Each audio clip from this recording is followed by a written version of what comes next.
Hi friends, எல்லாருக்கும் காலை வணக்கம். இப்போது நம்ம வாட்ஸ்அப்புடைய சின்ன ட்ரிக்ஸ் அண்ட் டிப்ஸ் பார்க்க போகிறோம். ஓகேங்களா?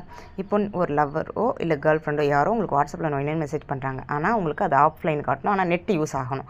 அது மாதிரி ஒரு ட்ரிக்ஸ் அண்ட் டிப்ஸை பார்க்க போகிறோம். வாட்ஸ்அப் ஓப்பன் பண்ணிக்கோங்க. மேலே இருக்க 3 டாட் லைனை கிளிக் பண்ணுங்கள். செட்டிங்ஸ்குள்ளே போங்க.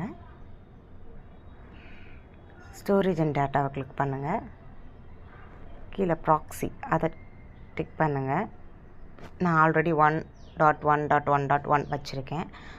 உங்களுக்காக நான் அதை வந்து ஃபஸ்ட்லேருந்து நம்பர் போட்டும் காட்டுறேன். ஓகேங்களா?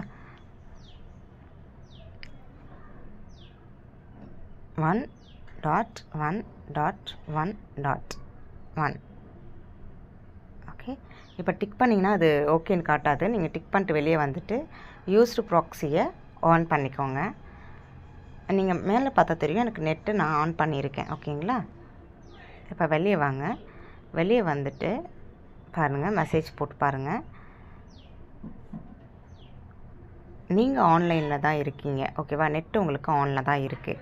பட் ஆனால் அவங்களுக்கு இப்போ உங்கள் மெசேஜும் போகாது, அவங்க மெசேஜும் போகாது. ஓகேங்களா? இப்போ வெளியே வந்து பாருங்கள், நெட் ஆனில் தான் இருக்கும். யூடியூப், இன்ஸ்டாகிராம் எல்லாமே யூஸ் ஆகும். உங்களுக்கு வாட்ஸ்அப் மெசேஜ் மட்டும் வராது. நீங்கள் வேணும்னும் போது அதை ஆஃப் பண்ணிட்டீங்கன்னா உங்களுக்கு மெசேஜ் வந்துடும். ஓகேங்களா?